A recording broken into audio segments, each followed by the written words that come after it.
with static overloading. Hello, everyone. My name is Tim Whiting. I recently graduated from Brigham Young University with my PhD, and this is joint work that I did with Daan, Leijen from Microsoft Research, and we'll get right into it. So the motivation behind this talk is implicit term inference. And really, we care about this in order to reduce the noise of our programs. For example, if we want to convert a list to a string, we're going to need a function to show the list, as well as a function to show each of the elements of the list. And obviously, this can get quite elaborate very quickly with needing to show tuples that have multiple type parameters. With Haskell-style type classes, we can simply write show and then the list, and the compiler automatically adds those dictionary arguments for us based on the types. We were interested in whether we could simplify. Obviously, type classes are very elaborate and very nice, but there's a lot of machinery that goes along with that. So our work combines three orthogonal ideas. The first is that every definition can have a locally qualified name so that we can refer to each definition unambiguously. The second is that static overloading is a strict elaboration from plain names to a qualified name, and that is based on the type context. And then the third ingredient here is syntactic implicit parameters, which are parameters whose unqualified name is inserted automatically at the call site and resolved in the local scope. So the first idea here is to use locally qualified names. Just like in most programming languages have module names that we can scope definitions in, we allow those qualifiers locally as well in each of the files, and they can actually have as many local qualifiers as you wish. All of those fully qualified names uniquely identify definitions. So in the example test explicit, we can refer to the character myShow definition. Obviously, this is still very verbose, kind of antithetical to what we were hoping to achieve. But you'll see how this leads into our other ideas. The second idea is that static overloading is just an elaboration on names, just qualifying those names. And we do this based off the type context. So for this definition of myShow, with passing in the integer 1, we're going to discover that based off of the local type context, we want the int myShow definition. And we can do the same thing for character as well. So this is similar to C++ or Java-style overloading, where we are determining which overloaded name should be referenced based off of the types and the arity of the function. And it's also similar to static multiple dispatch. The primary difference from type classes is there's no upfront class declaration with signatures of all the functions involved in the overloading. Unfortunately, we run into the problem of abstraction. So if we want to show a maybe type, then we're going to get stuck here in the myShow definition in the body. And this is because the type variable A is still abstract at this point, and we do not have a corresponding overloaded definition for an abstract for all type. And Coca will give us this error that the identifier myShow cannot be resolved, and give us some candidates and suggest qualifying the name. But how are we going to solve this problem of abstraction? The first thing that we're going to do is we're going to reach into our functional language toolkit and pull out the regular higher order function abstractions. And here we add this myShow parameter from type A to string. And then now myShow is fully understood in this local context to refer to this myShow parameter. Now at the call site, we need to provide that myShow function, and notice that there are no qualifiers needed. So this will automatically elaborate to maybe myShow and int myShow based off of the type context, the local type context for just 42, which instantiates the type variable a.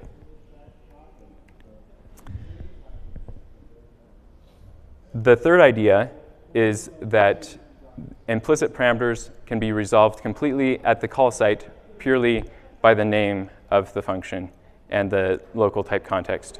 So in order to do this, we're just going to add this question mark syntax to the myShow parameter, and then we'll let static overloading add the qualifier for the maybe myShow method, and it will see that we need to add the implicit parameter myShow. So this will be automatically elaborated to this, and then finally the static overload for int will be added. So this seems very simple. All of these mechanisms are very simple and they're very orthogonal, but together they give us powerful recursive interactions. So if we want to show a list of integer lists, we're going to qualify, we're going to add the implicit parameter, we're going to qualify again, and this next step is a little tricky because we're going to eta expand the function in order to provide the next implicit. In the actual paper, we formalize this a little differently by adding implicits at the beginning of functions and allowing for currying, so we don't have to do this eta expansion. Then step 5, we're going to qualify the inner int myShow. So if you try and port your standard library using this, you're going to run into an issue once you have multiple type variables. So in this tuple myShow function, we have alpha and or a and b, and in order to properly distinguish between these two myShow functions, we're going to reuse our trick from before. We're going to use local qualifiers, first and second. And so with that, the compiler and the type system has enough information to properly distinguish between which myShow should be referenced for x and which one for y. Now we can write at the call site just a regular myShow or tuple myShow, and the compiler will add in both of the myShow arguments, and then those will be determined based off the local type context to int myShow and character myShow. Note that we define those implicit parameters with additional qualifiers on the name, first and second, but we always resolve the unqualified names at the call site. So we're going to unqualify it before we add the qualifiers and elaborate out here. And that's important because in here, in the local context, those are needed to distinguish, but the name itself is important and not the qualifiers in the outer context. Some advantages of our system is that it's a purely convenient syntactic elaboration. There's no additional semantics to the language. This is also could be seen as a disadvantage compared to type classes, since type classes guarantee uniqueness. The programmer also can always explicitly qualify a name or provide an implicit parameter. There's no hidden mechanisms that can't be worked around. And this is interesting because in Haskell, you need both a sort and a sort by function. The sort takes the default comparator, and the sort by takes another comparator. But in Coca, we can just add, give the implicit parameter explicitly at the call site to use a custom comparator. Additionally, there are no new semantic concepts like type class or instance, or special scopes like implicit scopes. It's all just names and functions as usual. And that also admits a very straightforward implementation. We don't have constraint solving and all of that extra machinery. We just need to augment the name resolution and application rules. And this is nice for an ID as well, since we don't have any hidden dictionary elaboration, and we can just show the regular elaboration in line. And we're going to go to a quick mini demo to show this. So if you open VS Code, you can install the Coca programming language extension. It will automatically prompt to install the compiler, and you can test this out for yourself. Here's that show function with a list of lists. And as we can see, if I hover over it, it will tell me that it has resolved to the list show function, which has an implicit parameter show, and it will show me the chain of implicits that was required to resolve this function. Additionally, with inlay hints, we can also show that elaboration inline, and if you want to be explicit about it, you can double-click that, add it in.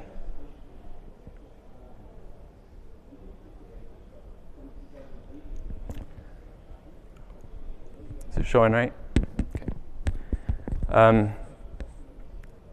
The next thing is that you might be wondering, what's the difference then between syntactic implicits and type classes? What additional power might we get, or what additional constraints might we have?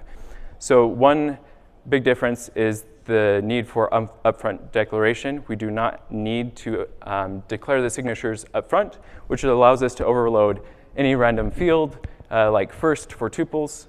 We don't have to have the same signature, and this is system O style overloading. But unfortunately, we also need to be very explicit about implicits. So this function right here with the show and the will complain at us because it won't know which show function we mean. Of course, we can provide that explicitly. If we have a particular definition of show in mind, Haskell will automatically infer the show constraint for us. But in Coca, we have to add that implicit parameter explicitly. And this is kind of a difference between focusing on the term inference and rather than the type inference. We care about inferring those terms more than the types. Our implementation also allows for special names that are manufactured by the compiler, such as KK file, which elaborates to the current file. And we can abstract over this mechanism using KK file. We have formalized this and have principal type derivations, soundness of elaboration, as well as stability. And we formalize this building on previous work, type inference under prefix.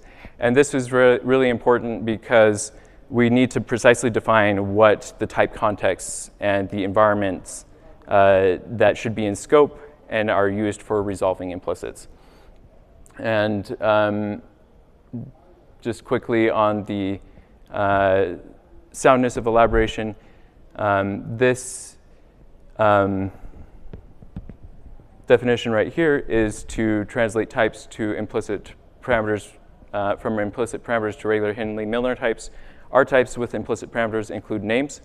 And so really all that is removing those names from those types. And it elaborates to just a regular lambda calculus, which Coca uses. And stability is an interesting property as well, because when we inline, the type context changes, and we need to know that the elaboration should be the same.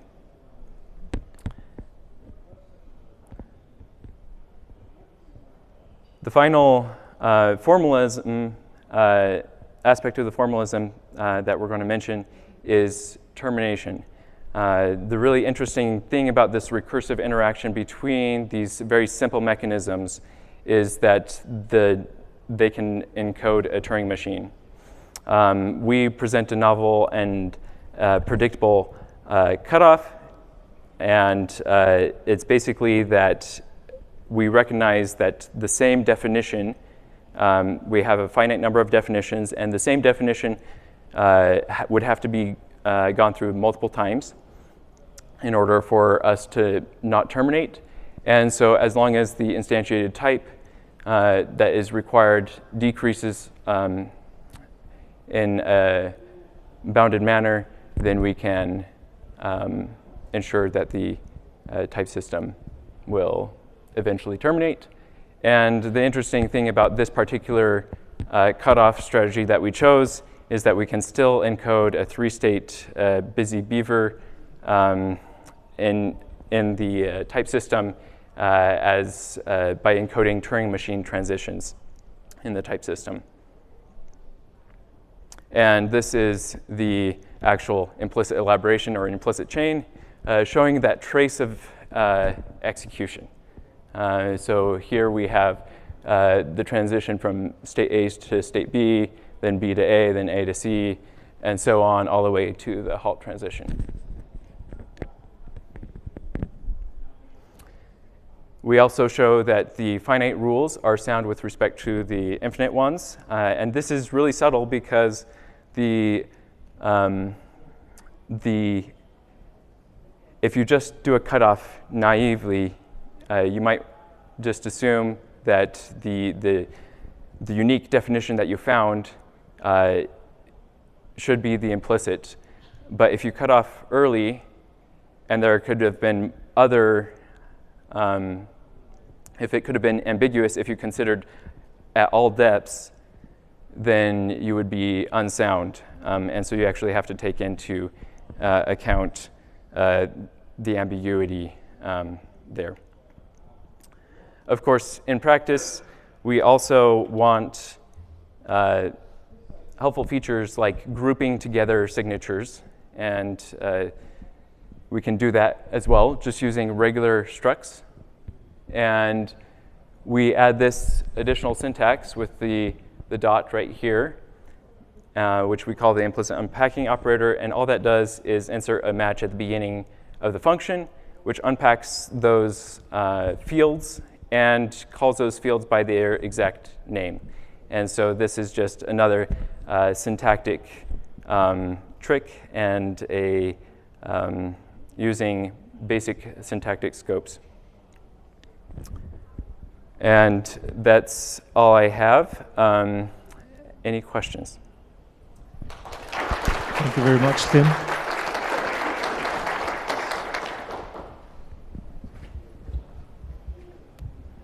Yeah, so you said that the resolution of implicits is, I think you used the word stable over inlining when you gain additional type information?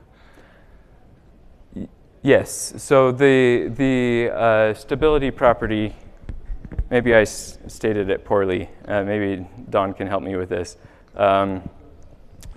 This is that if we instantiate the environment, or if we apply substitutions to the environment, then we will elaborate to the same expression.